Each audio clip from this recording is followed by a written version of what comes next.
Hey, what's up everybody? Jake here and welcome to the hobby. In today's video, I would like to share with you guys my top tips for how you can collect Pokemon cards on a budget. I was a starving college student once and I know exactly how it feels when you want to collect every single Pokemon card but you just don't have the money for it. So these are my top tips for how you can make your money really stretch when it comes to collecting. These tips will really help you no matter what kind of budget you're looking at. So we're gonna start right off with the first one, which is to have a goal. This is super important when it comes to collecting Pokemon cards because no matter how much money you have, we all have a budget. And guess what? You're not gonna be able to collect every single Pokemon card in the world. So it's really important to have a goal. Narrow it down. What kind of collector are you going to be? Are you going to collect full art trainer cards? Are you going to collect vintage Pokemon cards? Are you going to have a sealed product collection? Are you just going to collect Magikarp and Gyarados Pokemon cards? Those are all different options that are available to you. Figuring out what kind of collector you are is going to be really important because there's going to be a lot of cards out there that you're going to want to add into your collection and you're not going to be able to collect everything. So figuring out what kind of cards you actually want to collect, what kind of products you want to display, it's really going to help you focus and narrow down and hone in on what truly matters to you, what is going to bring you the most joy, what is going to bring you the most value, and what is going to make your money stretch the most. So it's super important. This is what I would actually start out with, is to figure out what is your collecting goal, because once you figure that out, you can really start making your money work for you. My second big tip is to focus on single. If you're trying to collect Pokemon cards, then opening up sealed products and booster packs is going to be a luxury. Can you open up booster packs? Yes, you can always open up products. I do it all the time, even when I know it's not a great value proposition. Why do I do it? Because there's value in opening up booster packs for me. There's joy in it. I enjoy the experience of opening up booster packs and finding my own hits, finding my own chase cards. So you have to be a specific kind of collector if you open up booster packs. However, like I said, if you're on a tight budget, then opening up products is going to be an absolute luxury. If you are trying to make your money stretch as much as possible, then picking up singles on the secondary market is going to be a much better value proposition. Opening up booster packs, can you get something really cool? Yes, you can definitely get some really cool and highly sought after expensive Pokemon cards. However, if you open up enough booster packs, it is going to be a general net loss. So focusing on what kind of cards you want and picking them up on the secondary market is going to be a significant cost saving over opening up booster packs and hoping to find what you were looking for. And to have an even better deal, what you truly want is to be patient. Wait for these Pokemon card sets to be released 6-12 months out, maybe even a year or two, and wait for the hype for all of these new releases to really die down. Once a Pokemon card set has been released for a year or two, I would say that's usually a good time to pick up some Pokemon cards from those older sets. Right now, some Pokemon card sets that I'm looking to pick up cards from are sets like Vivid Voltage, as well as Battle Styles and Chilling Reign. Those Pokemon card sets have been out for around 2 years now, so a lot of the cards have really reached the bottom of their prices. Cards like the Rainbow Rare Pikachu VMAX, which was one of my chase cards from Vivid Voltage, I was never able to pull it because the pull rates for this card is super low. Now on the secondary market, I am able to pick it up for around as low as under $100, when a year or two ago it was going for upwards of $200 or $300. So a super expensive card that I was able to just be patient, and now I'm able to finally pick it up for my collection at a much more affordable price.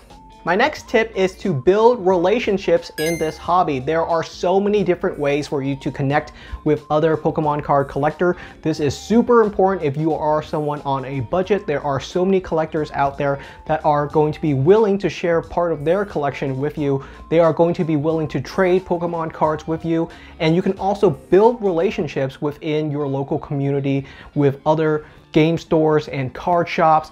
By building these relationships, you can really help yourself long term. These stores are going to be able to do all kinds of different things for you. They can give you discounts, they can give you better deals. By building relationships in this hobby, you can have so many new avenues for collecting Pokemon cards that you didn't even know exist. And with the digital age, it's never been easier to connect with other Pokemon card collector. Back in the day, it was super challenging. You might be able to connect with some people through some old forums, but nowadays it's so easy. There are so many Discord groups, subreddits, Facebook groups, Instagram. There's so many different ways for you to connect with people from your local community and help you out with building out your collection. So if you're someone that's collecting solo right now, that's completely fine, but definitely think about it. There are people that are around you that are willing to help you with your collection, so why not let it happen?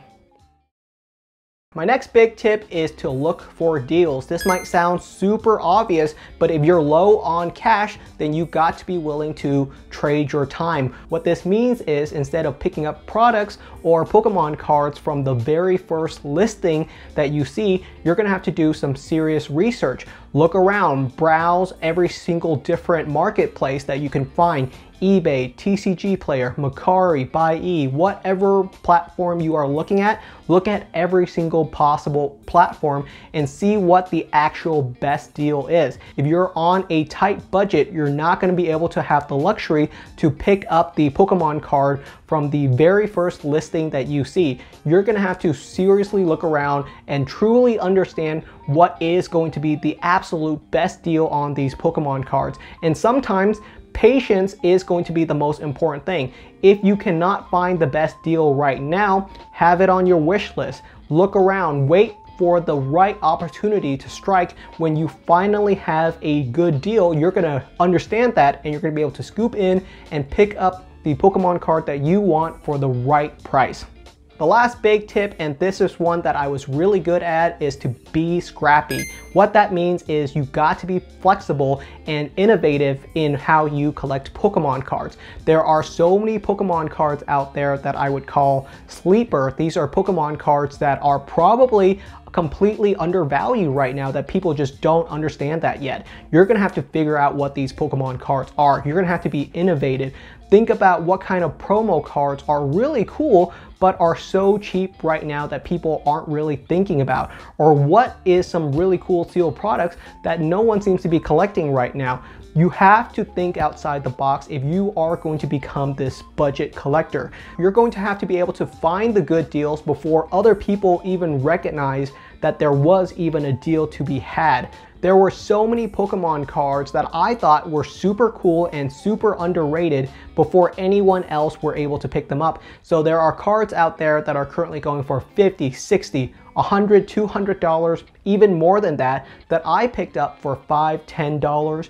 They were so affordable when I picked them up, but I knew that they had the potential to rise in value in the near future. So these are cards that you are going to have to do the research on. What are some cool cards that are available right now that are under $10? There are so many cards in our history of Pokemon card collecting that have been under $10 that are now going for thousands of dollars. So these cards do exist. You're gonna have to figure it out. There's so much potential out there that's just waiting to be discovered.